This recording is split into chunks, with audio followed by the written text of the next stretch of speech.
What's up, everybody? Welcome to episode 135 of Nintendo Power Block. I'm one of your hosts, Corey Derrick, and alongside me, as always, is that retro code.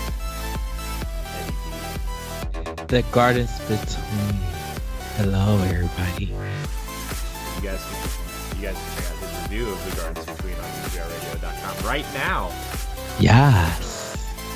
Also joining us is the wise Wisconsinite, Jesse Douglas.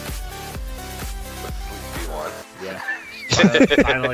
Finally woke up from his nap. Good job, Jesse. Way to be on time. What is the bear from Pokemon? The stupid one? Snorlax. Oh, man. I mean, I'm the final evolution. Man. X-Lax. All right. Yeah. Oh no. That's the opposite of sleeping. Good, 'cause I cannot even say, look, I'm like this, I can't even say let's keep that pushing because oh boy. Oh man, don't want to be a part of that evolution. Exactly. All right, before we start the show, we're going to give out some housekeeping here. Remember, we are giving away Diablo 3 for Nintendo Switch. Remember to subscribe to Nintendo Power Block's YouTube page and email us a question for the show at nintendopowerblock@gmail.com, or look for the question links on Facebook and Twitter. There was a little bit of confusion, I think, or people were just being trolly. I'm not sure. But some people, I told Ed that people were emailing us that says, I subbed, did I win? And I'm just like... yeah, technically he did ask a question and subs, but still. Like, it's a good time. I love Questions people. that relate to Nintendo. We have Yeah. said that. I love people so much. This is the last week to get us your questions for the Diablo 3 giveaway, because we are picking the winner next week on next week's show. So make sure you get your questions in for a chance to win. Also, Nindy Showcase Season 2 officially starts on January 5th, 2019, showcasing more amazing games you can play on your Nintendo Switch, including Dead Cells, The Gardens Between, Yoku's Island Express, and much more. Nindy Showcase Season 2 runs through February 22nd, so subscribe to Nintendo Power Block today for notifications on new episodes. Also, remember to check out our family of podcasts, Nerds Gone Rogue, Nerds Gone Rogue B-Sides, Arsenal X, Xbox Podcasts, Nerds Gone Platinum, PlayStation's podcast, and of course, us at Nintendo Power Block. There's a daily podcast for your consumption every day at 10 a.m. Eastern Time. No, I lied. 7 a.m. Eastern Time. Wow. It's been a week, man. I need to catch up. So make sure you download us, rate us on iTunes and Google Play, or whatever podcast service you listen to us on. Preferably one of the bigger ones, since it helps with discoverability and everything on every platform. So we really appreciate it. Our numbers are still growing, and we really appreciate everybody's support. And yeah, also check out all of our content on our YouTube page. There's more coming this week, so hopefully you'll be able to consume that content soon, including a quick look of Diablo 3, the game we are giving away. So Yes. also coming next weekend is the big quick looks of Pokemon Let's Go. So, because that's out Friday. Got to get that I too. can't believe that game is out on Friday already. Yeah, Okay. I know. Well, this year in general, like it's just like I can't believe that we're like almost only a month away from like Christmas already. It's just like where did this year go? I know. We still got two more big games. We got Just Cause 4 and Smash Ultimate. Yeah. There's so many games. So many games coming out. Not even just for Switch. Like every week it's like Fallout is this week. Red Dead was 2 weeks ago. It's just there's so many big games coming out that it's just like I can't keep up with everything, man. Just can't do it. Yes. But fortunately, I have all the games I want pre-ordered and paid off through through January 11th, so I'm great because I have everything pre-ordered through New Super Mario Brothers U Deluxe. So, but then I realized, actually part of our news, but Travis Strikes Again is getting a physical edition. So, which comes out on the 16th of January. So. January. Yeah, I'm gonna go to the store and buy that one. You know what? I might actually Amazon it. I think I'm gonna Amazon that one. Which is a weird date because I think it's a Thursday. It just comes out on a Thursday. Well, most of Nintendo.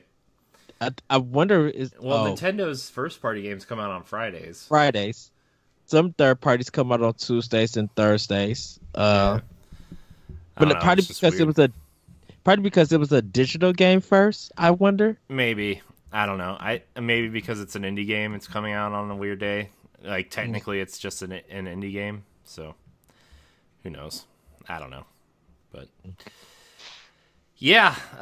So that's all the housekeeping. There's a few other things that you can look forward to. Indie Showcase. Pod and Play's season is wrapping up this coming Saturday, so make sure you check out the season finale, and then you'll be able to watch all 3 seasons on demand. And season 4 is in production, so we're working on it. We're trying to get everybody involved in episodes on season 4. So yes, Jesse will be on most of the Xbox stuff, I think, and then Matt and Moose will be on the Bloodborne episode and trying to get Jason on the Spider-Man episode. So everybody's going to be involved. And, yeah. It's going to be a good time. It's going to be a ruckus. Or I don't know. I just think of words. I don't even know.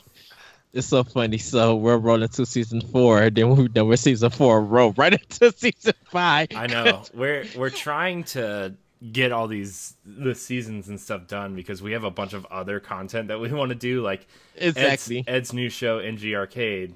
We're trying to figure out where that's going to go in the seasonal stuff next year, and like we're trying to plan that out while recording the rest of all of our other stuff. It's like it's crazy time.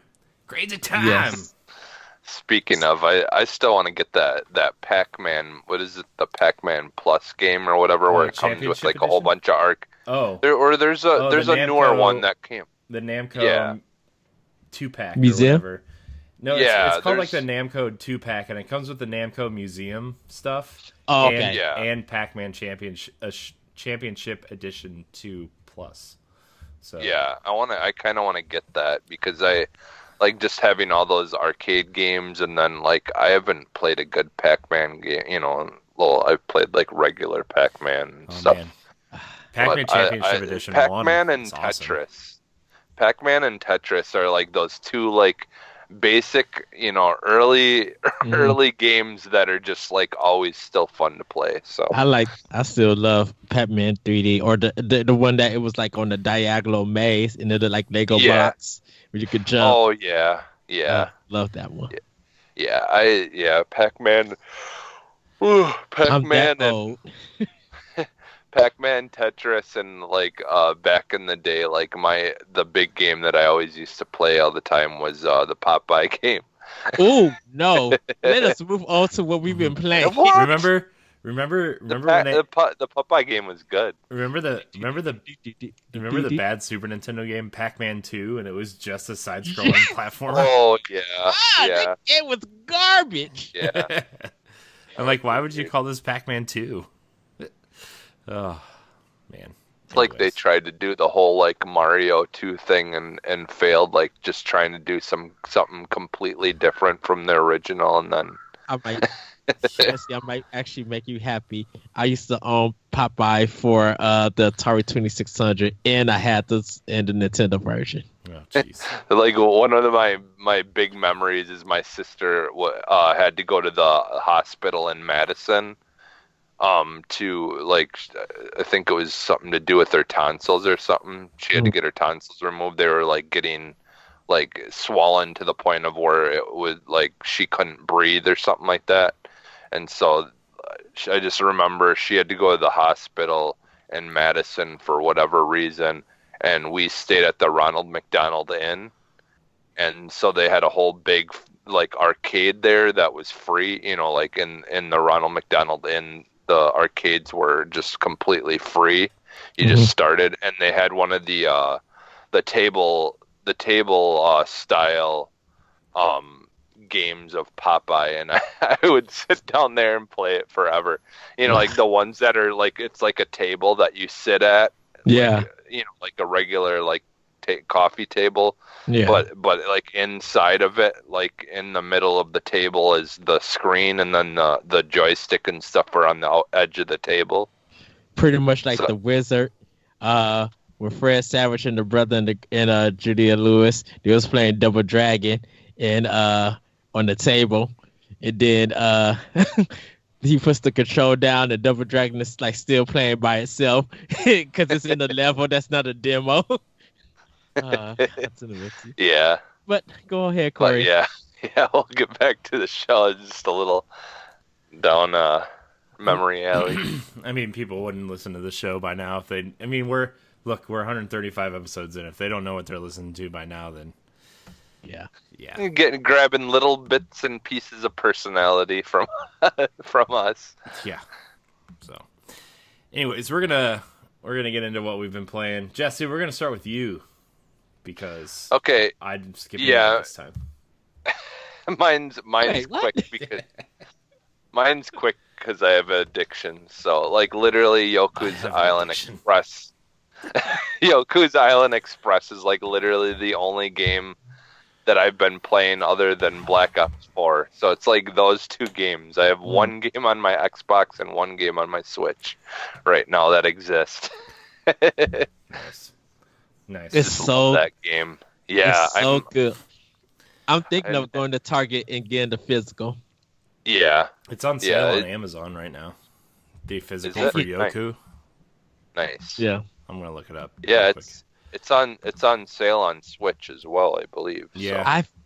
I think the last time I have a demo that sold me or something was Metroid Prime.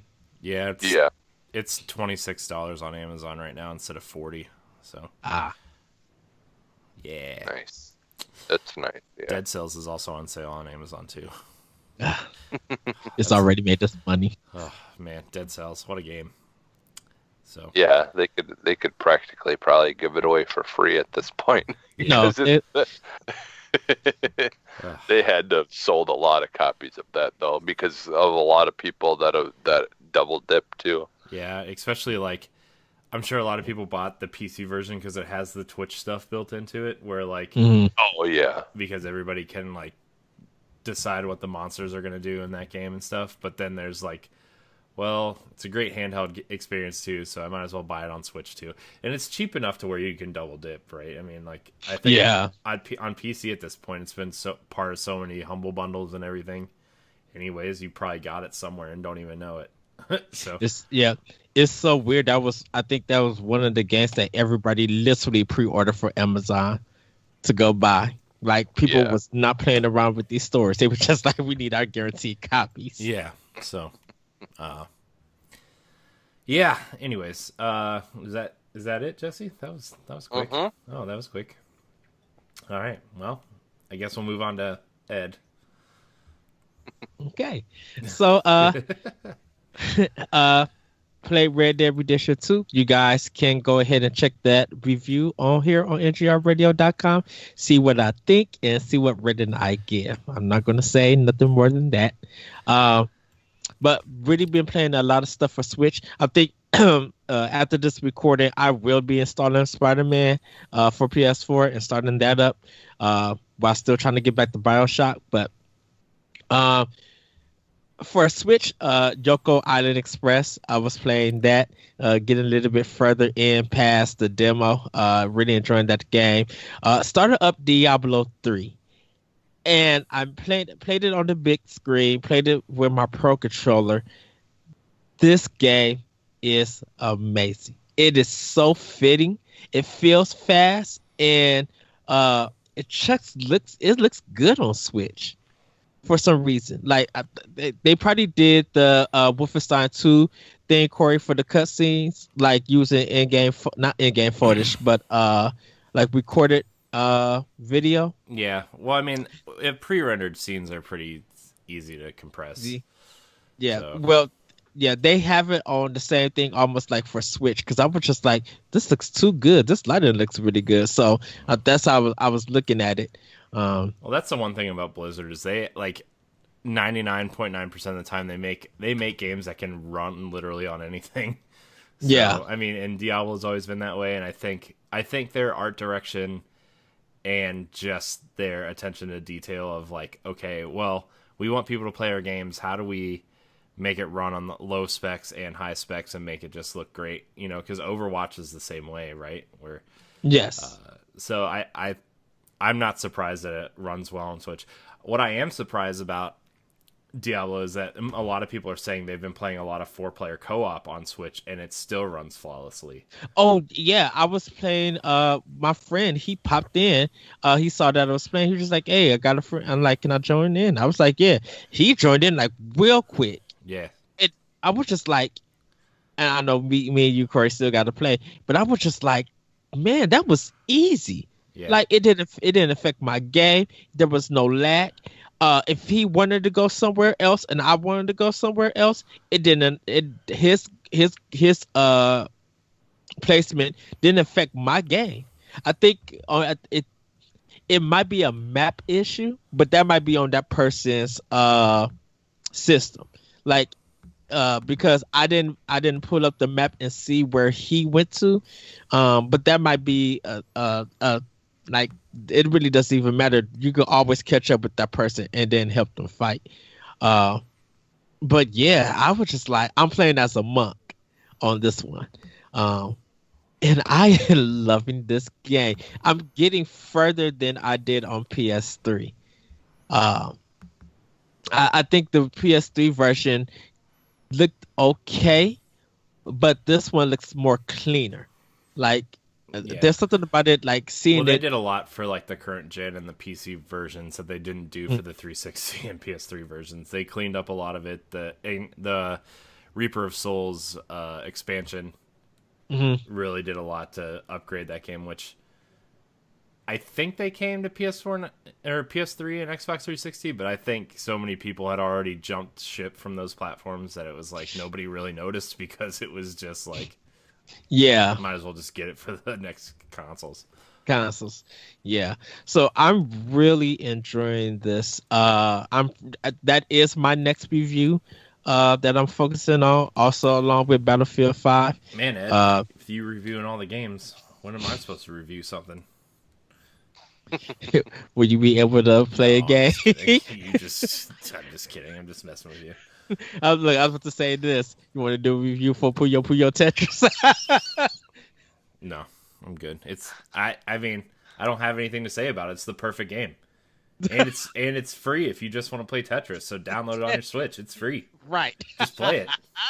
It's so good. Oh, Puyo Tetris. It's Tetris. Tetris is the perfect game.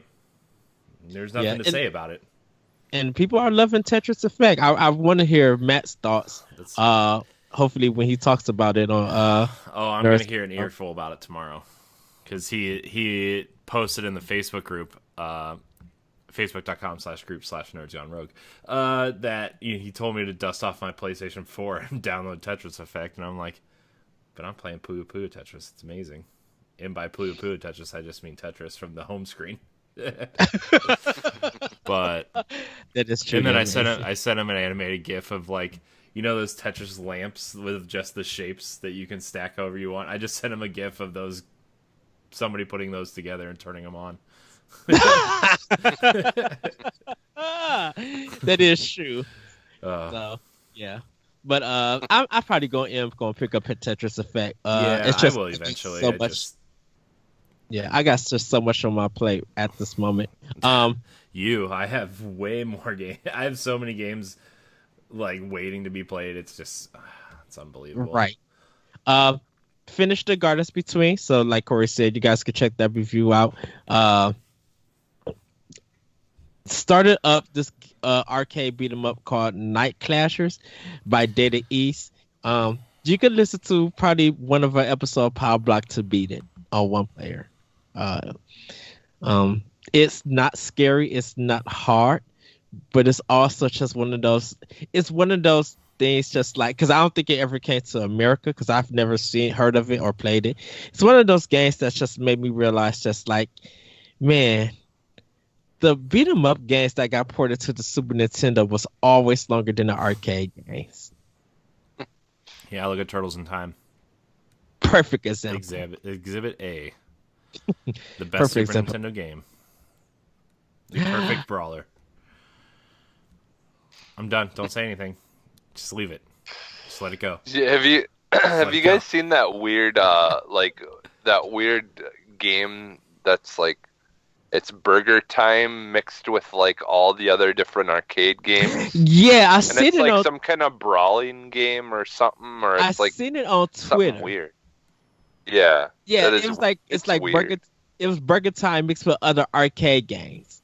Yeah. Yeah. And it's like a brawling, like there's like, it's like the Burger Time characters in it, the guys from what's that, the beat 'em up that came out this year, that on Switch, the one that I was it Bad Dudes? Yeah, Dudes. Bad Dudes. It's Bad Dudes, the guy from Burger Time, like all these different characters, and it's like a mixture of them, and it's like this weird like brawling / like twin stick shooter type game. I don't know. It's weird. It's crazy weird looking. I'm like curious about it.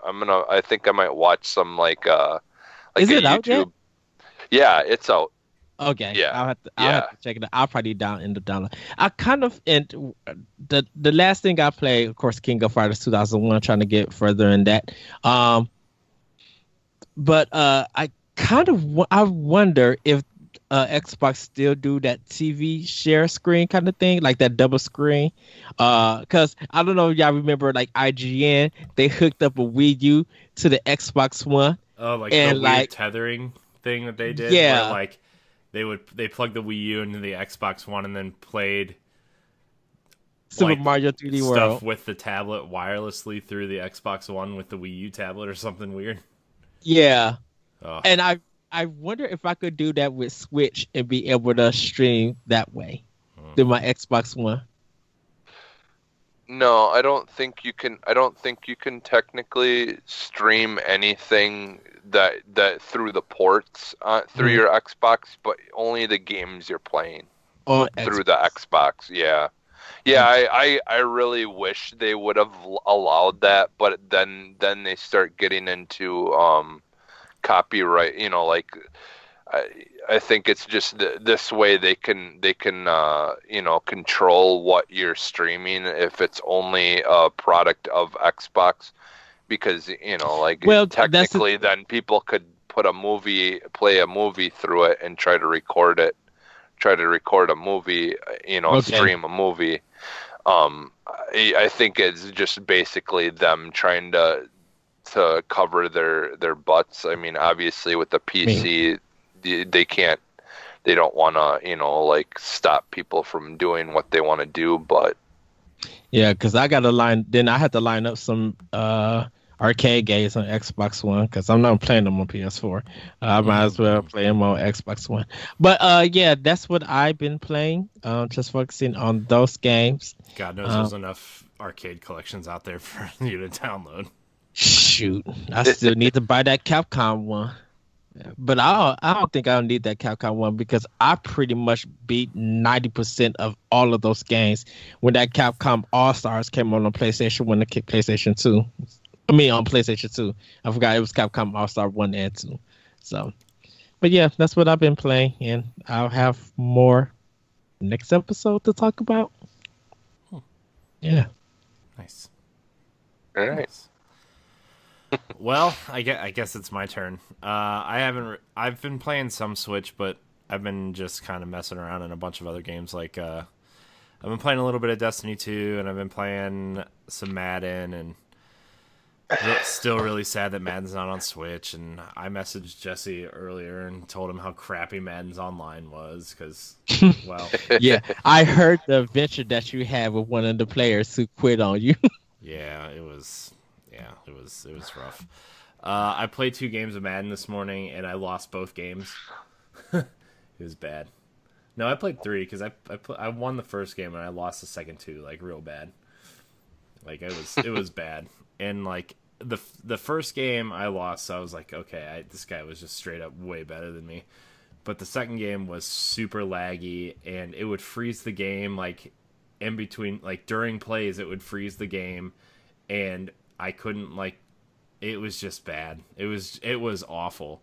Like I've never experienced lag like this in any other game ever. Even if I'm like tethered to my phone, like it's not that bad. Are they never going to fix it? I don't know, man, but it's just awful, man. Like that online stuff is just awful. Yeah, because like how long has that game been out now?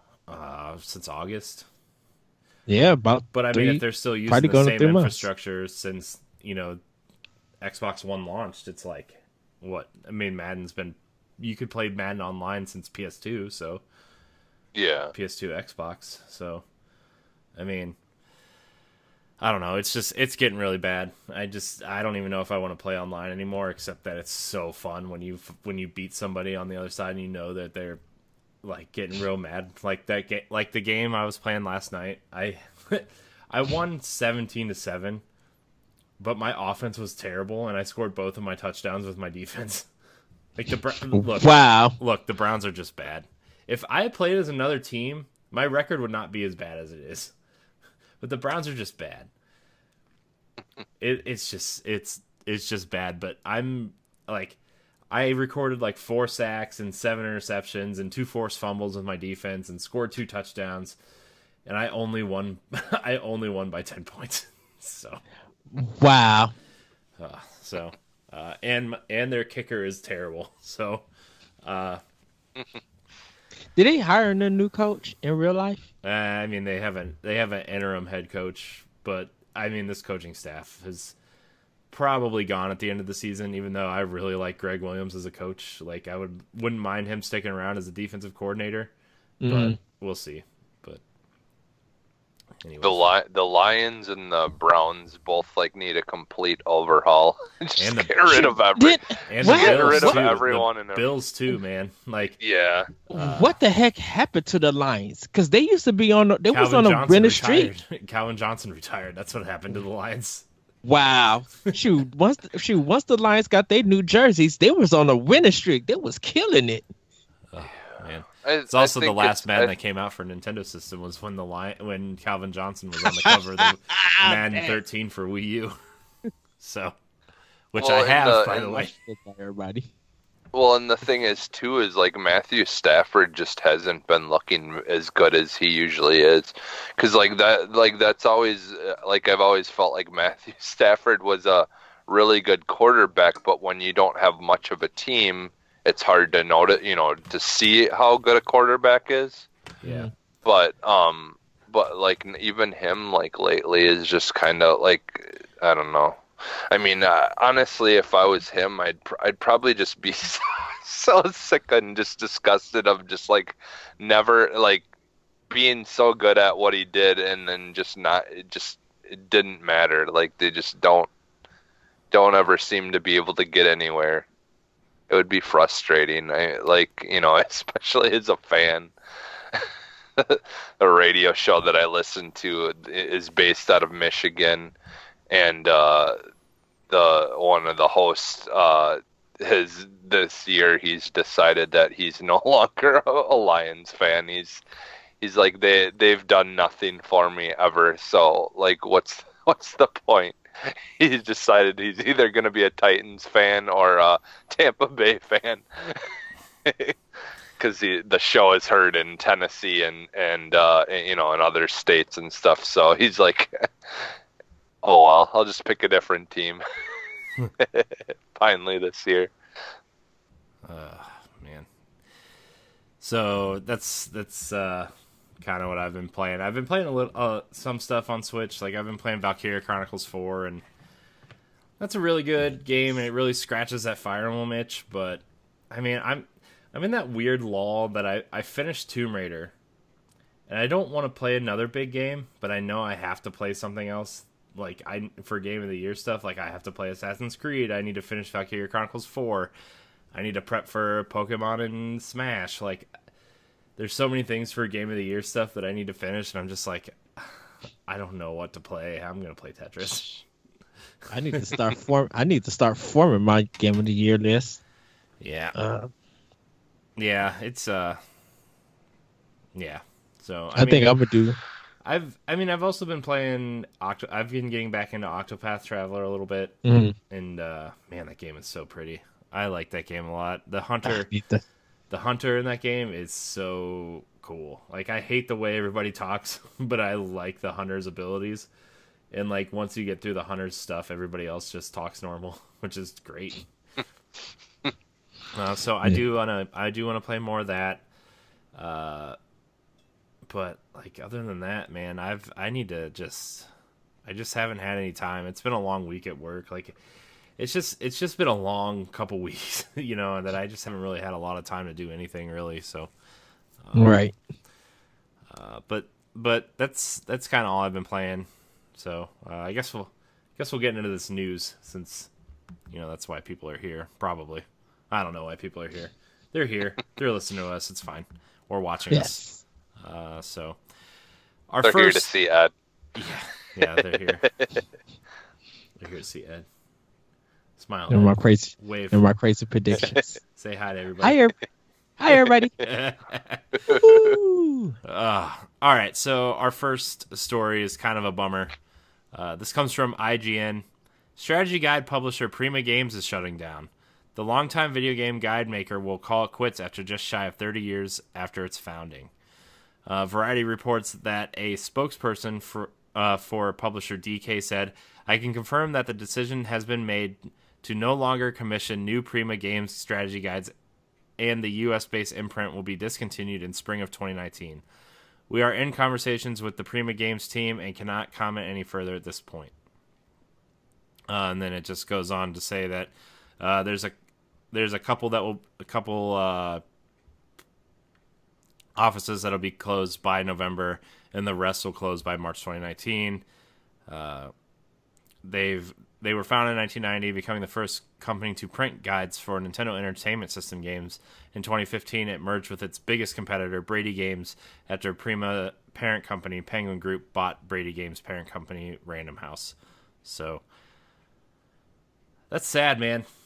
I just, like, you always know where a Prima guide is because, the special edition guides are always those thick, hardbound Bible books. And then it's just every other guide you have is just the red strip down the side that has the, it's just sad, man. I when I read this, I was like, oh man, that sucks. I used to buy so many strategy guides, but now with like the internet and every major website having their own wiki guides team, and just the guides in general being free, like at most places, and YouTube videos and stuff, like, like I was thinking to myself, I was like, oh man, that sucks. But then I actually had to sit down and try to remember the last time I bought a strategy guide. And like, I really don't remember. I think it was when the Tomb Raider Definitive Edition came out. I bought the strategy guide, the hardback strategy guide for it. And I was like, this is really the last guide I bought. And then I was like, well, maybe the Witcher 3 guide was one.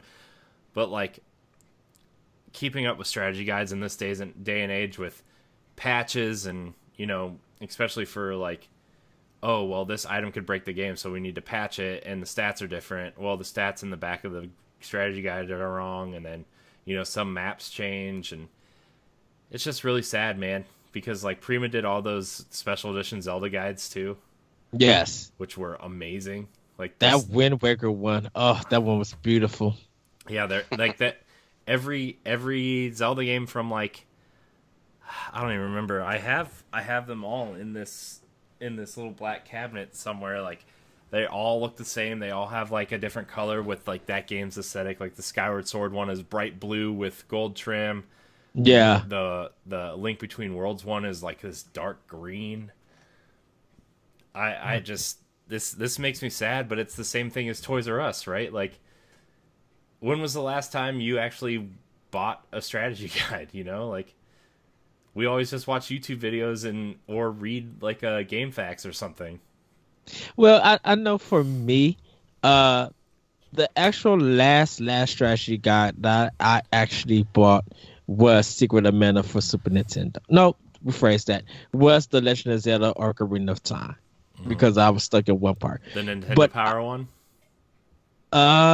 Or the Prima one? Because there were two. The Prima one. There were two. Okay.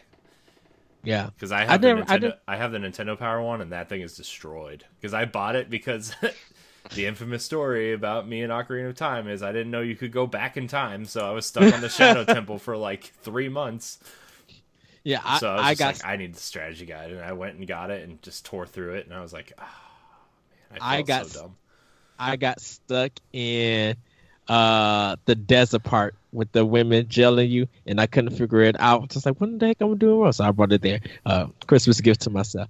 But like, for me, it is sad because I used to sell a lot of Prima books at my job, but because of me, I'd rather play the game and figure out secrets and stuff on my own. I would never go to a guide. Now, I will admit there are some guides that I looked at, some FAQs that I would look at in some YouTube videos for RPGs. But I never go out the way to get like a special weapon, so I need a guide on how to get that stuff. Because I kind of feel like guides ruin the experience, and it doesn't help your skill as a gamer. And that's not a judgment to anybody who use guides. Prima books were collectible books. All they were well produced, well written, broke a lot of stuff down, and they were worth the money that you invested to help you. So if you weren't a person who was comfortable in your skill and needed a guide to help you, kind of lead you and direct you, Prima books were really good, being that that helpful to people, being that, pun intended, guide. So it is sad that it is going away. And even, how print media is. I was more to expert gamer and game fan from EGM. But just seeing the Prima go, they left the legacy and they left the history. So hopefully sometime in the future they do come back in some form. Yeah. What about you? Yeah, there was a point in time where I used to buy the strategy guide, like with like basically every game. It was like part of the purchasing of a game is getting that strategy guide. And I actually for a while fairly regularly worked at this place called R.R. Donnelly, and it was a printing place. And occasionally, like in the garages and stuff, you'd see where they threw out pages from strategy guides, like from the printing presses and stuff like that. Mm-hmm. So I actually worked at a place where they occasionally would print pages for the strategy guides for games and stuff like that. I think during the time when I was there, it was like one of the Street Fighter game ones that they were doing or something. Like, the books that you used to be able to get that tell you how to do all their combos and everything. Stuff like that.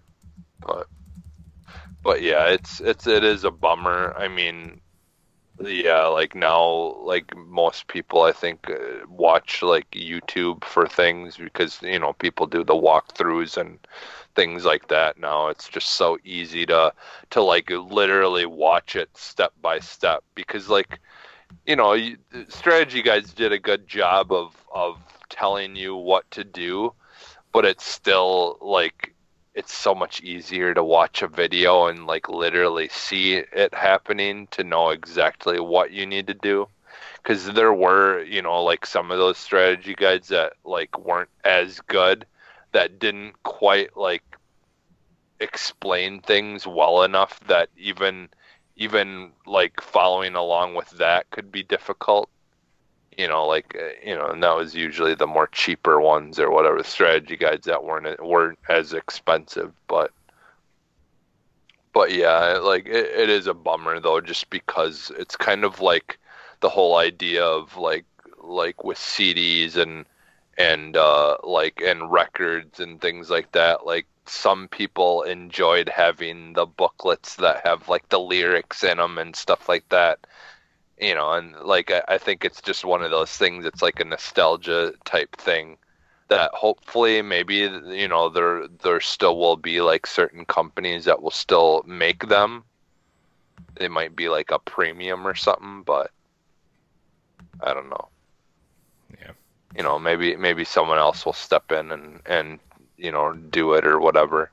Yeah. That's like I said, like the place that I used to work for. That's if those places are no longer like printing them, that's jobs lost too there, that they'll have to try to find other things to print or do to keep their people working.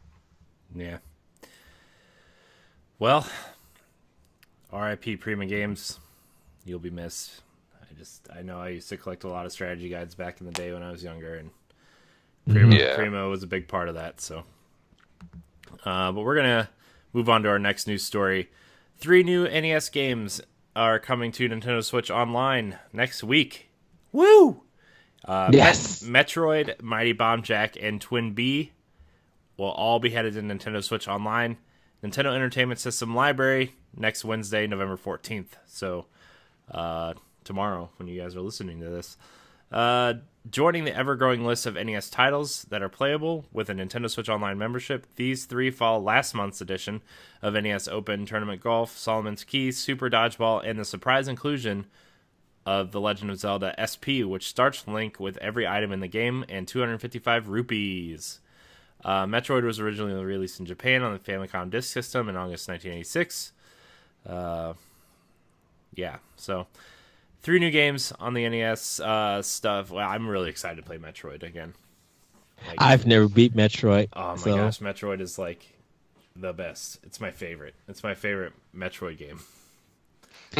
Yeah. You know what, Ed? I don't want to hear your nasty mouth noises. Get out of here. Well. I still want to play the newer one. The one on 3DS. It is above. It is above Metroid 2. I think Samus Return. It is above that. I'll even put Metroid Prime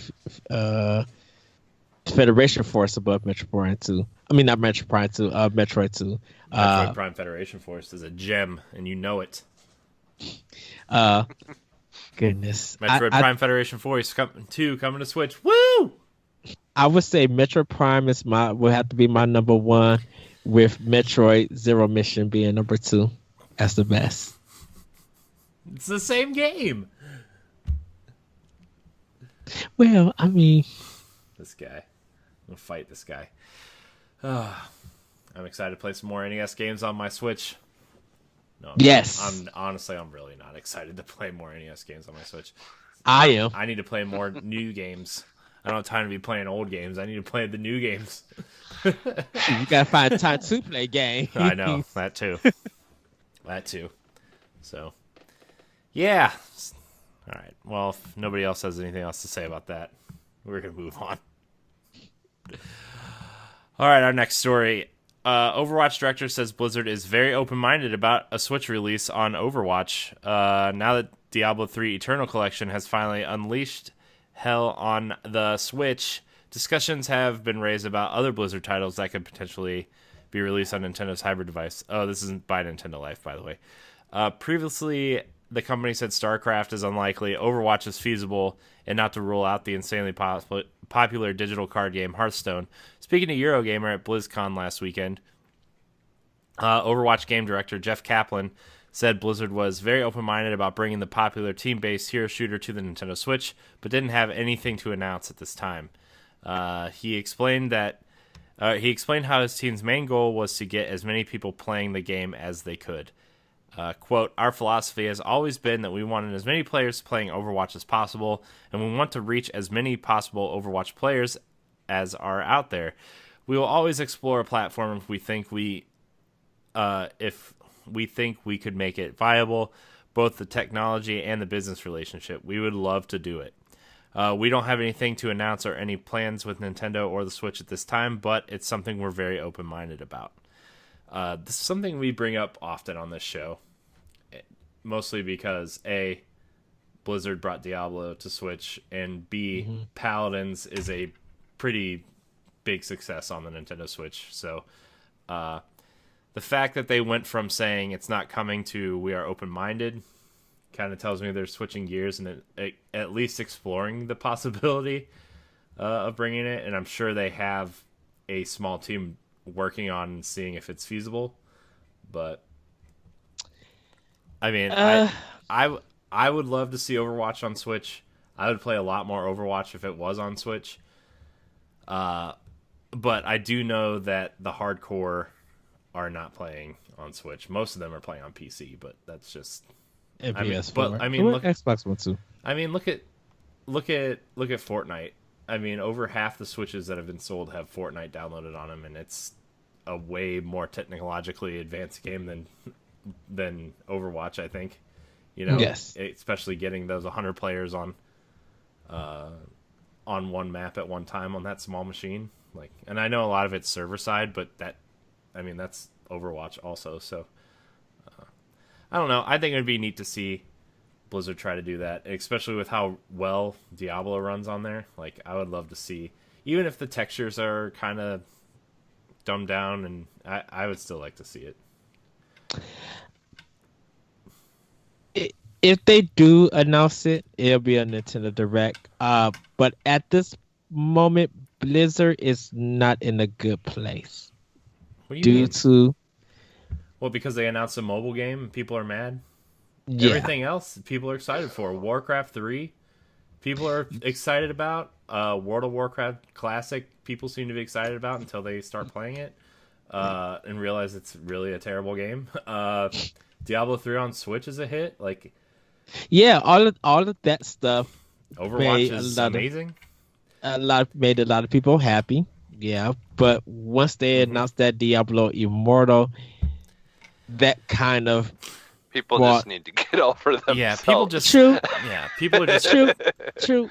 But I feel like giving away Destiny 2 for free on BattleNet. That was a big move.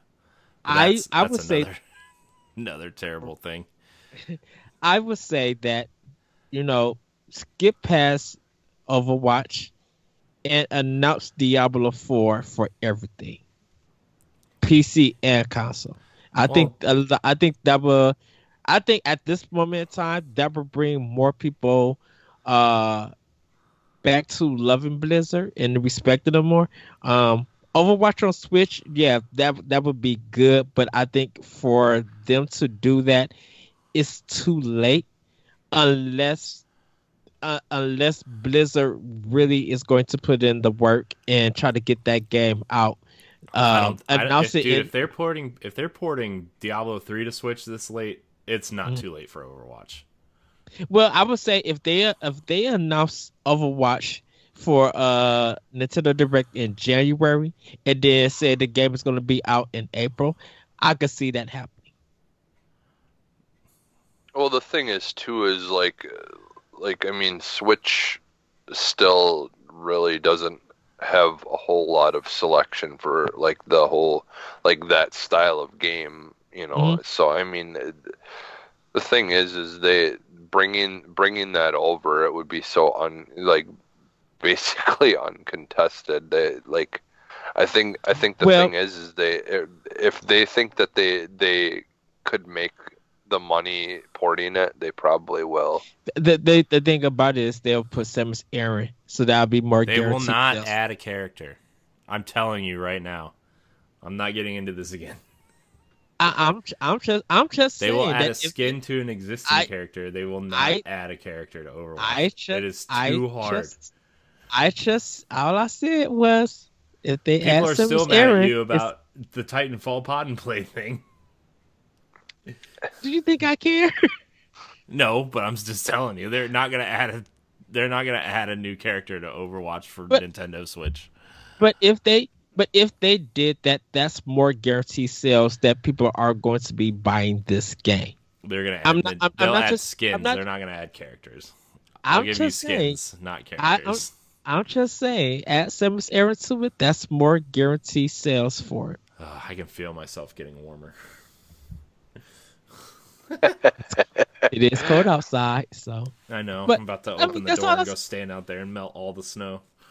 But that's all I'm just saying. That's all I'm just saying. Hey, look. Charge up his Super Saiyan attack. Me and Corey has had various arguments. We had the argument about Shovel Knight appearing in a Nintendo Direct, and I told him it won't, and he told me to shut up because I was ruining his dreams, and then didn't show up. Just saying. Shovel Knight was there. He was in the Smash trailer. I'm talking about trophy. You're talking about the Shovel Knight physical release being. Hey, I don't care. They announced it and it's coming, so it's a partial win. I'm gonna say that as a partial win. But I would do the same thing, so never mind. But that's what I'm just saying. That's all. I mean, to be fair, I already have Overwatch on 2 systems, so what's one more, right? Oh, I'll buy it for Switch. What about you, Jesse? Would you play Overwatch on Switch, Jesse? Yeah, I'd play Overwatch. I'd play Overwatch on Xbox. It's just a matter of of getting to it. Yeah, because I don't. It's just one of those games that I really don't want to play by myself. It's a matter of you deleting Black Ops from your system to play Overwatch. Exactly. That's not gonna happen. I already told Jesse that. I told Jesse, I was just like, I brought Overwatch. I have Burnout Paradise and have played neither game with them. Yeah, I think me and you, Corey, played Overwatch like once. Yeah. I think we played it once. Yeah, we played it for squad goals, I think. Yeah. It's a good game. But my problem is I'd rather play Siege over Overwatch, just because that's more of my speed. It's not that Overwatch is a bad game. It's just not. It's not really geared towards my interests. Yeah. Oh. I like Overwatch because I can be good at it without killing anybody. So. Yeah.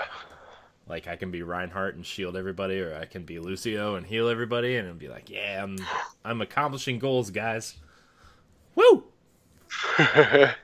Yeah, I mean, that's the thing. It's a little bit more. It's definitely much different from Siege. Yeah. But at the same time, it's similar in a lot of ways. Yeah. All right. Speaking of games that are coming to Switch, we're going to move on to our next story from Nintendo Life. Travis Strikes Again No More Heroes has a physical release coming on January 16th, and the physical listing reveals a season pass. So, Travis Strikes Again No More Heroes by Grasshopper Manufacturer is due out on it's the 18th of January, so that is a Friday. Okay. Hey guys, guess what? The date at the top of the show, the 16th of January? Wrong. It's coming out on the 18th. This is a Friday. Even though it's not been officially classed as the next mainline entry in the series, according to multiple websites listings, including Amazon and GameStop, Nintendo will be releasing a physical edition in time for launch. That's not all. All the descriptions for these listings also explain how this version of the game will include a season pass, allowing players to access all of the title's downloadable content. This is reportedly the first time a season pass and DLC for the game have been mentioned. Below is a full description of Amazon's page, and then it explains all the season pass stuff and what you can do, and pass a Joy-Con to a friend for local co-op, all that kind of stuff. So, if you missed it, Grasshopper Suda51 said that Travis Strikes Again is about 50% hack and slash, and the other half is comprised of racing, puzzle, action, and side-scrolling elements. It stars Travis and Badman, who are stuck inside the Death Drive Mark II, a Phantom console from the 90s. So that's cool that the physical copy includes the season pass, it looks like. So DLC, woo! Yes. Let me tell you what, when I played Travis Strikes Again at PAX this year, what a great game. What a fun hack and slash game, man. It's awesome. And the fact that it's only $40 physically with the season pass, that's a deal. That is a deal, man. You'll finally know what it's like to be the bad man. The bad man.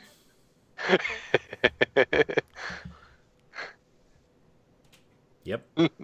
Yeah. I'm excited. I'm really excited for Travis Strikes Again. No More Heroes was me too. One of the only games I played on Wii and actually liked. So fun. Should we move on to our last news story? Yes. Okay. This comes from Game Informer.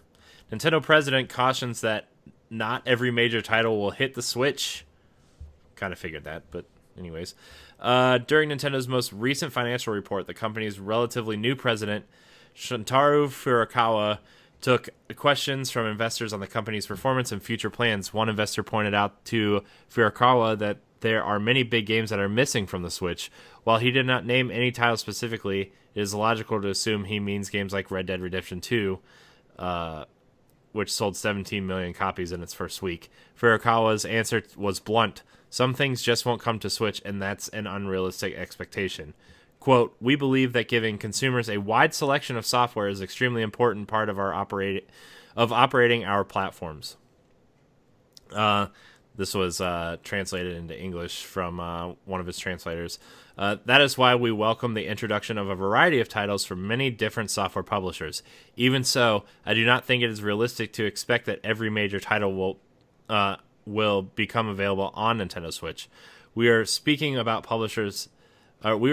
publishers about them actively putting titles on Switch that could be an especially good fit for its unique features as a home console system that you can carry around, including handheld mode and the ability to bring systems together for local multiplayer. Given the strong publisher support Nintendo Switch has, I would expect a number of these titles. I would expect the number of titles on it will increase a lot more. That is what really keeps the Nintendo Switch business on the right track. He goes on to say that notable support has come from Bethesda and Ubisoft and other publishers like that. And he also mentions the streaming stuff is also a good thing for them in Japan. Also, on a side note, Game Informer listed the games coming to Switch for 2019. They do a whole roundup of games releasing that year and break it down by month. And they did list Wolfenstein Youngblood as coming to Switch. So I know, like, they said the next Wolfenstein, but a lot of people were confused whether or not it was Wolfenstein 3 or Youngblood.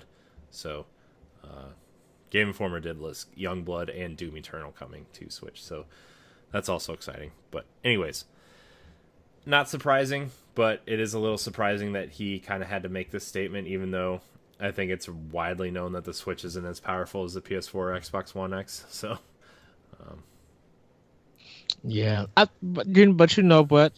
This has been a better success story for indies than it has been for third party and big titles. Except for Doom. Well, Doom's been really successful on the Switch. Yeah, Doom's been really successful. That little indie game. Well, it's an impressive feat to showcase that they could run games like that, and Bethesda has kind of took in charge to show that third party on being on Switch can do very well with this business, and people will be looking forward to the game. Same way they did it with Diablo 3, same way they're doing it with uh, oh goodness, can I think of that other game? Wolfenstein 2 and Youngblood's coming. People are looking forward to all of these games. So we shall see. And even Sega's been, in fact, Courier Chronicles 4, Ubisoft putting a lot of games on them and supporting them. Like, even though some stuff might feel like ports or are ports, they have had success stories. And we aggravated people to be interested in those games. So I'm not worried that a lot of big title games are coming to Switch, because I have a budget and I have to put money towards certain games on certain systems. And with Switch, I'm like, they offer so many indie games that one third party game could get me like 4 to 5 small indie games that could give me that same experience or even better on Switch. Yeah. Yeah, that's kind of how I feel. I'm like, like Xbox doesn't have a lot of exclusives. That's fine with me because that's less games that I'm not bummed that I can't buy. Right, and plus you have Game Pass. Yeah, plus Game Pass really helps with that. Well, yeah, well, there's just so much stuff constantly coming out as it is. Like I said, like there's so many games there's a massive list of games that I still haven't bought that I want to play that I just can't afford to buy them all yet. Like there's tons of them, and then with games coming out still, Switch has been amazing for the third parties we have gotten. Yeah, like maybe they don't get all of them, but it's like there's so much stuff for Switch, and like you said, the indie games and stuff like that. Like there's so many great indie games, so yeah, they're not really missing out too much. Yeah, I mean, I'm not really sad that big games are. I mean, I am, but like I'm not sad because like there's plenty to play on Switch anyways, that it's like, you're just crowding my library. I'll just go play it somewhere else, Shoot. Yes. Well, it's 1,300 titles. Yeah.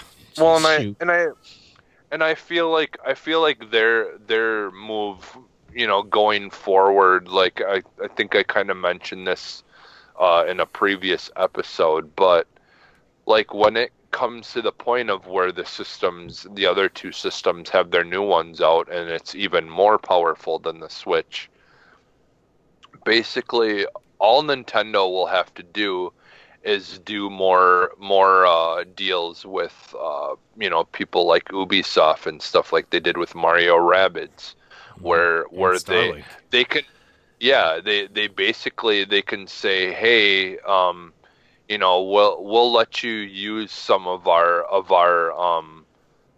characters,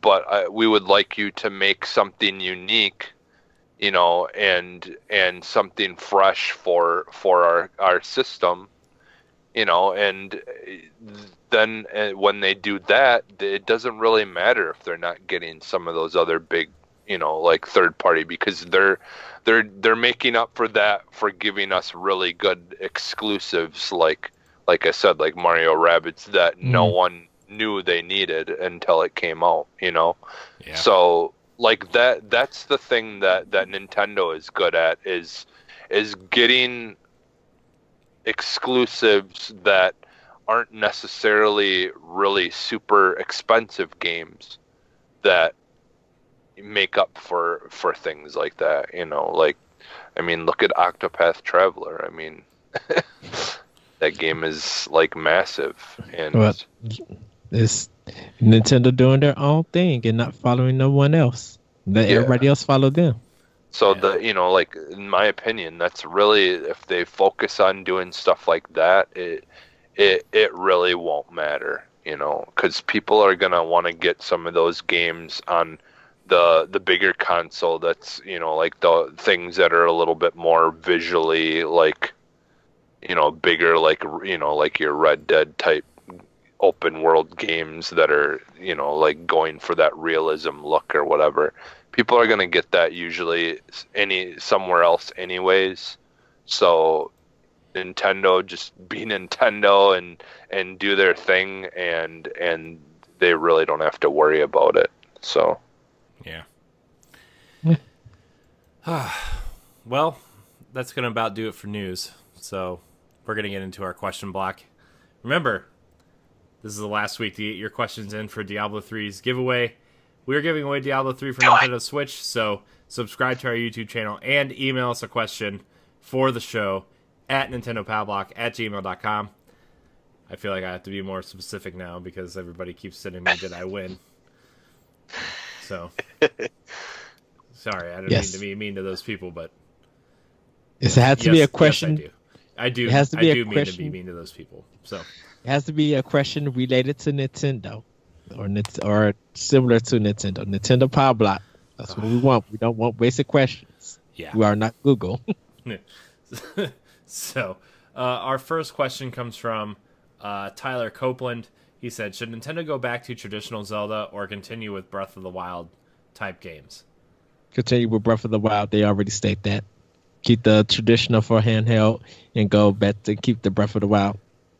Yeah, I actually kind of think that they might mix the two at some point, where like the traditional dungeons from traditional Zelda games will make it into the open world style games of Breath of the Wild. It'll be kind of like a Mega Man style thing where like you can technically beat all of the dungeons in whatever order you want. It's just if you do certain ones before the other ones, you'll get like boosts or items or suits or something that'll help you make it through easier.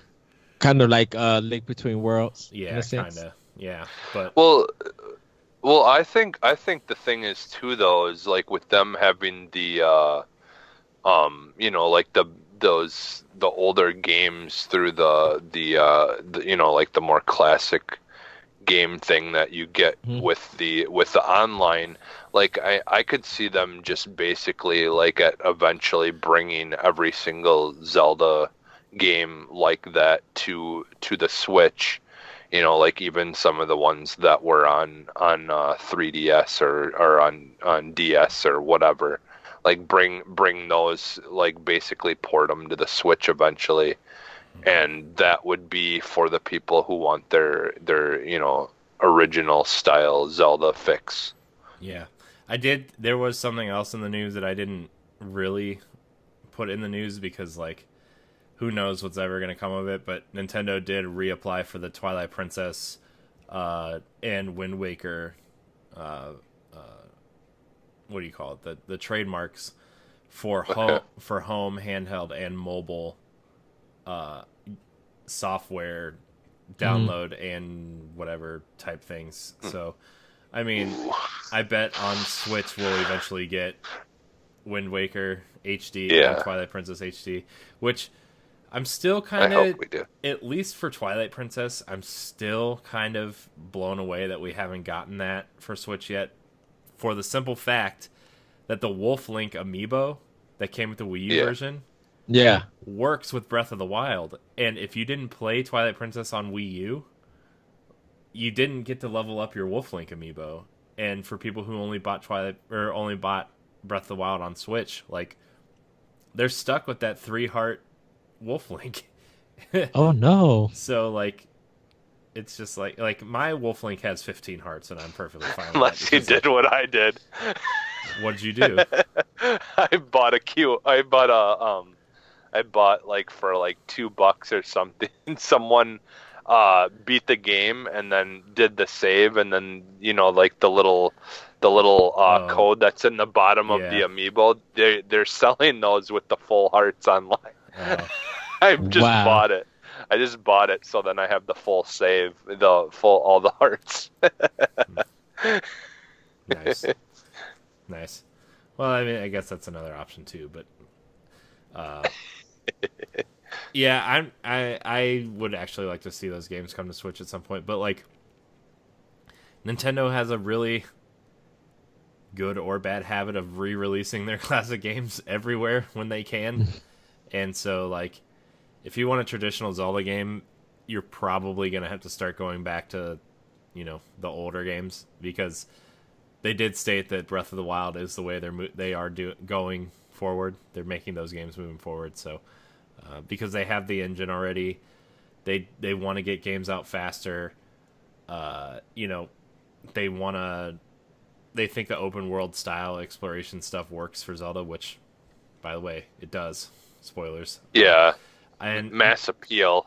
Yeah. Mass appeal. I mean, people love those original games, but it's the the newer ones just gonna appeal to more people. So yeah. But I mean, the one thing is like I do think the Divine Beasts were the weakest part of Breath of the Wild, and if they can make more intricate dungeons like the traditional Zelda ones, not necessarily, oh, you need the hook shot to finish this dungeon, right? But like just that a more complex dungeon design.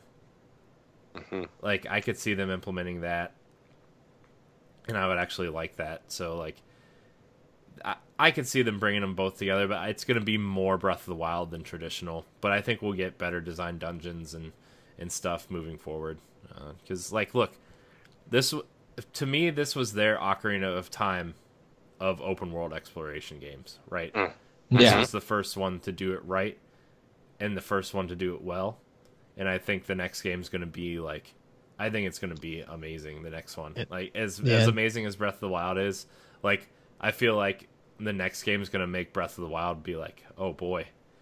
And they're already hiring for the next Zelda, so we shall see what they're going to. Let's be honest. They've been working on the next Zelda game since Breath of the Wild shipped. Let's be honest. No, I think they took time off when they got done with the DLC. Well, yeah, but it's been rolling in their head. I think it's been a year and a half since Breath of the Wild came out. You can't tell me that team hasn't been doing anything. Even the DLC, it's been a year. I think with them hiring people, I think they have been thinking about stuff, but they haven't did their research and development on gameplays or improvements and stuff like that. Well, I think art styles and stuff. I don't think they have started that yet. I think next year they're going to start on it, and I think by time. I think next year we're going to get a tease for the next Zelda game. I think we'll get it in 2020. I honestly think there's probably somewhere concept art of of them trying to come up with ideas of art style. I would imagine at this time already. I would say this, Corey. I think if we do get something next year, it's going to be at E3 or their fall one, and I think Anuma's going to hint at something, and then we'll actually get something in 2020, probably at the Game Awards. Yeah, I could see a Game Awards type thing. Because if they do something for Breath of the Wild for Game Awards stuff that completely throw us off, I don't know how I feel about that. I'd be like, wait, what just happened? Yeah. All right, we're going to move on to our second and last question. We only had 2 questions, kind of, I don't want to say worth reading, but we only got 2 questions worth reading. Deshaun Malone writes in and asks, I really enjoyed your Metroid Prime multiplayer conversation last week, and as a huge fan of games like The Division and Destiny 2, it got me excited for a bounty hunting game that I can play with my kids on the Switch. Also, Halo Infinite would be great for this structure, but I'll save that for Arsenal X. How complicated / simple would you like to see this game get? I know Destiny 2 is working towards the more grindy side, and The Division seems to settle more in the middle. Love you guys. I mean, I think this game would be more simplified just because it's Nintendo, right? Mm-hmm. There wouldn't be the grinding of the gear to level it up. There wouldn't be any type of infusion type things. There would just be hey, this chess piece is this good, and then you got to upgrade it to there's not going to be like Destiny has something like 300 different guns in the game. This game would probably have like 20 to 30 depending on like whatever a class structure would be, or you know what I mean? Like it's not going to be anywhere close to what Destiny or The Division or Anthem's going to be. Like, it would just be a fun multiplayer loot grind that you could play with your friends. That's easy enough to get into and fun enough to keep going, and you know what I mean? Like, it's not going to be the game that people keep playing forever, right? Yeah, well, honestly, I don't know why, but I always go back to like when we talk about this, for whatever reason, I just think that like the more of the Borderlands style would work well for it. Like, where it's like you've got like the same guns, like because you don't have a lot of guns to pick from. It's just you can have it like where every once in a while you can pick up like one that's got better stats or whatever, and like just switch it out. Just the very basic, like, if I want to upgrade event, as you're playing through and leveling up, like better things will drop, but it's not like the whole infusing thing and all that stuff. Like, it's just pretty basic, like I feel like the whole Borderlands kind of idea would work well. Yeah. And I could even see an art style similar to that as well. Like a cell shaded. like a cell shaded, like really, really good, like better than their game though. Like, I could see it like, that Nintendo style. I would really like I know what you're saying about Borderlands, and I think that'd be awesome. But I would also like to upgrade the armor. I hope they add like an armor style element to that too. Because I really think armor, like upgrading armor, is such an important part of Metroid. Like it's something you don't really think about because you think about the weapons that you need to get to different places, right? But like upgrading armor is also a big part of Metroid, and like, if you could do something like that, I think it would be really cool. Well, are you talking more about the suits? Yeah, because like you're literally when it comes to upgrading in Metroid, you're upgrading like the suit. Right. And I know, but I mean, like, you could take that one step further with a 3-dimensional multiplayer game where like I have the boots that help me be resistant to fire, or I can have the giant shoulder pads that give me a boost in power, or I can have that helmet that gives me heat vision if we go somewhere, or night vision if we go somewhere dark. You know what I mean? Like, you could do interesting things like that too. But I could see them doing the whole, like, for that kind of stuff, I could see them doing a style similar to how they did that kind of stuff in Dead Space. Like, where you have like things that you collect, and you have to use those to infuse it into your armors to improve the stats. Mm-hmm. So then that way it's like you've got different kinds of armors that you can find and get, but at the same time, to make them new and fresh, you can have like there's certain things that drop that you need to collect to infuse to upgrade your armors. I'm going to up this, and I'm going to completely flip it. So, what random '90s arcade game are you going to compare this to? No, I'm actually saying that the bounty hunters somehow were able to like make these clones of Metroids and infuse them with different powers and stuff like that.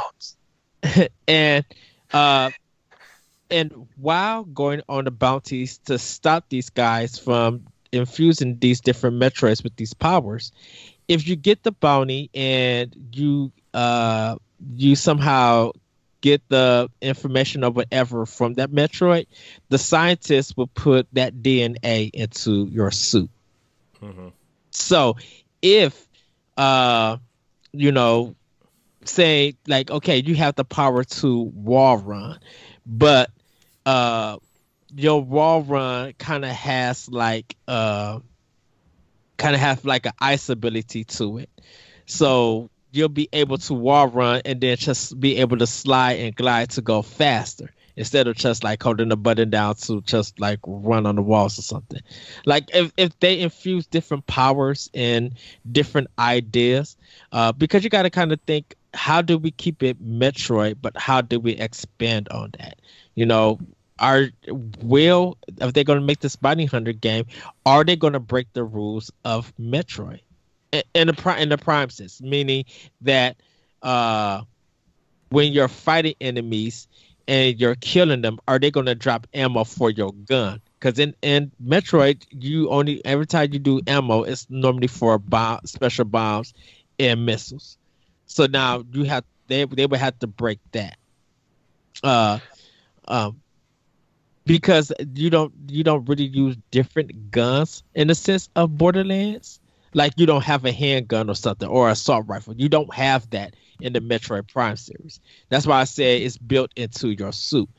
If they were able to take the DNA and put it in, like kind of lace it into your suit where it could read that DNA, the more hunts you do and the more like season passes or more events and stuff, that's going to help you stop those Metroids, or even finding some of the old tribe that you came from and stuff. You might find something hidden that they just never revealed, like experiments that just didn't work that they threw away, but somehow Mother Brain in the past got a hold of them and did something with them and just hid them away for a different time.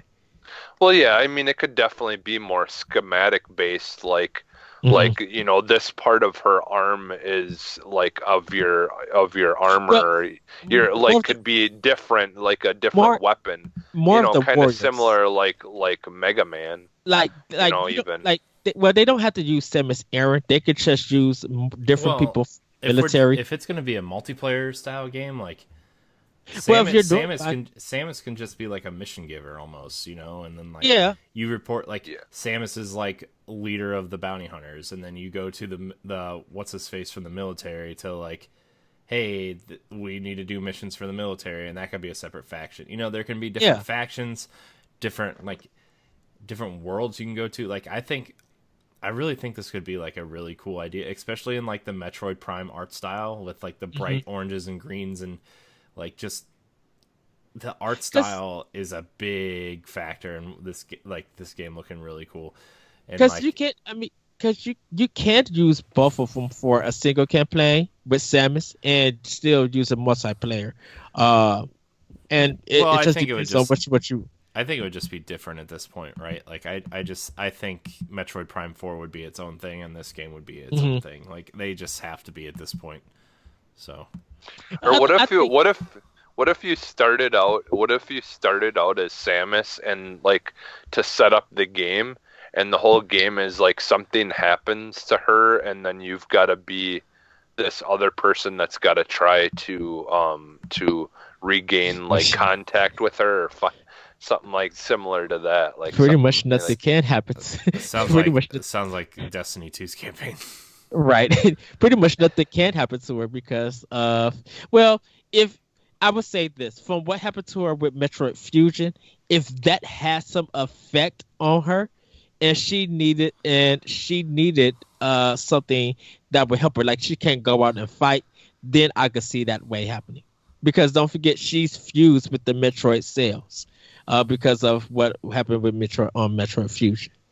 So they wouldn't be able to break away from. I mean, they could break away from that because of the Prime series. But I'm gonna make a design doc for this game, and just so we can talk about it at some point on a show, because like there's ideas I have, but I can't really I don't really know how to like explain them. Convey them. Yeah, especially in like, you know, we've been going for almost 90 minutes already, and like I don't want to spend another 90 minutes explaining this game.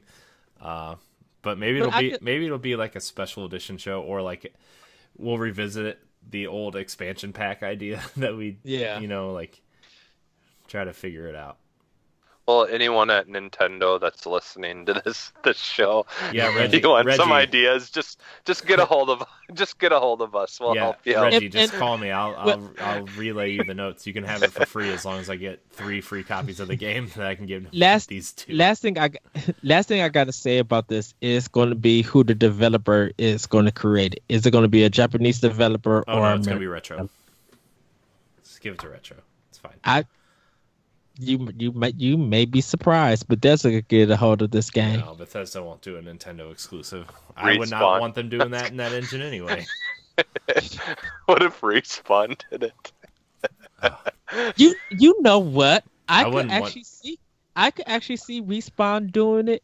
I couldn't, but they already they don't even like the Nintendo Switch. They have Switch too much anyway. going on. Well, yeah. Well, they have too much going on. EA doesn't want to support the Switch anyway. Well, I honestly don't think that that Respawn doesn't like the Switch. It's just they're kind of like they're owned by EA, so this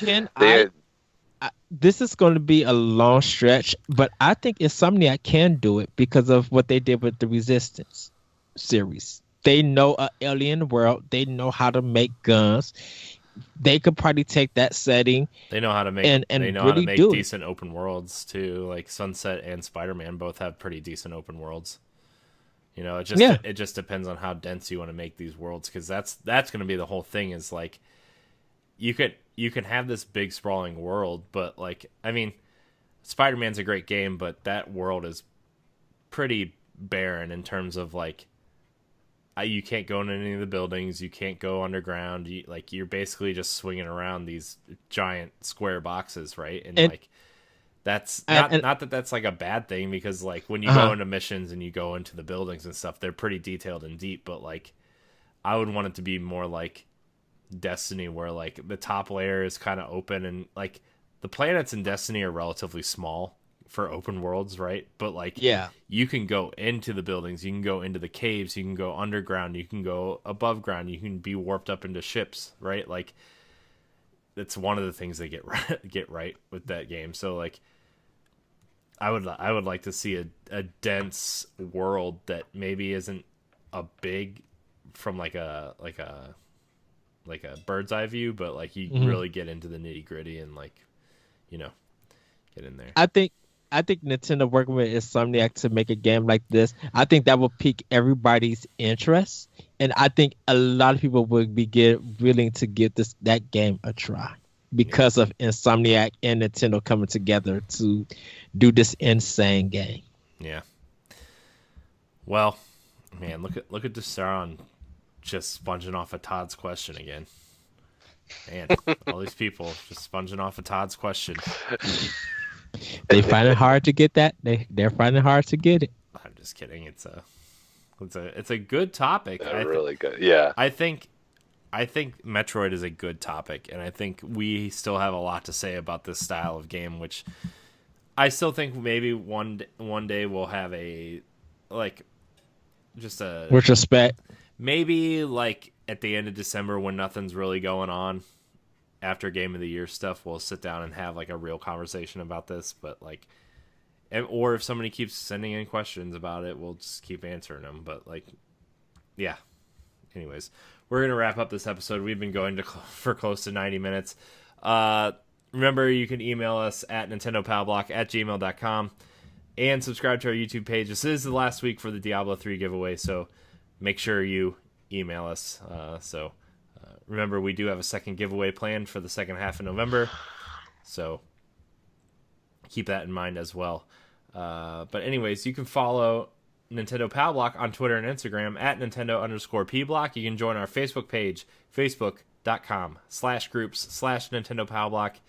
And you can find all of our content on our YouTube page and on ngrradio.com, which houses Ed's The Gardens Between review and a bunch of other stuff. So, you can download Nintendo Power Block every Tuesday at 7 a.m. on your podcast service of choice. I'm still trying to get it on Spotify. I know people have been requesting it, but I'm trying. So, Jesse, where can we find you? You can find me on Twitter at PhantomMaggotAX. Which, Jesse, I not sent you, but I sent my guys at Happy Hour with Johnny and Deuce because they're playing Call of Duty Black Ops 4. Oh, okay. So I hit them up and sent them your gamer tag for Xbox. Okay. But yeah, check out Happy Hour with Johnny and Deuce, like their latest podcast. They talk about Black Ops 4 and Red Dead. Okay. You might want to hook up with Deuce and Johnny because they're looking for a third or fourth player, and you're very skilled for that. So nice. Yeah. I was playing because right now it's double XP. I was playing like squads with just random people, and it's just like, man, so many people do not know how to play this game. So yeah, that would be fun. Ed, where can we find you? You guys can find me on Twitter at ThatRetroCode, and you can check out Optional Opinion on SoundCloud, iTunes, Google Play, TuneIn, and other podcast apps. My new episode is live that you guys can check out. Wish your game speak to us, so check that one out. You can also find me on World War One podcast with Larry and the crew on ShoutEngine.com, and check my Let's Learn series on Twitch at The Lyrical One. I will be getting back to that. And AX Plays and Arsenal X. You guys can find me. I need to get back to some AX Plays and Let's Learns, and I got a lot of stuff to teach. I know I've been thinking about some stuff because like I've been doing a lot of stuff for the Power Block, but I haven't really touched Arsenal X stuff yet. Yeah, I've been bad not doing my part for AX. It's been busy for everybody, man. It's just it's hard being like trying to do YouTube stuff when we all have jobs, like real jobs, and like the time we do have together is like, our priority is the podcast. So yeah, I saw. Well, and last time I recorded something, I was having issues with uploading it to my Google Drive to send it to you. So if I can't do that, I can't really send anything anyways. So I need to try to figure that out. A lot of people have been having problems with Twitch, actually on OBS and on Xbox One. Maybe not PS4, but there's been like a lot of Twitch problems with some people. So, but I'm going to try to record some stuff and do my part 2 for Resident Evil 4 because I got a new headset, so I should be good to go. But yeah. Well, speaking of Twitch streams, you can find me on Twitter and Instagram at CoreyNHD86. You can find me on Twitch at CoreyNHD. And you can find me on Nerds Gone Rogue and Arsenal X Podcast, as well as other content on nprradio.com. Like, subscribe, and share to all of our channels and all of our podcasts. Rate us, comment, subscribe, click the bell, all those things the kids say. And yeah, thank you guys so much for watching, and until next time, we love you. Bye, everybody. Bye. Woo!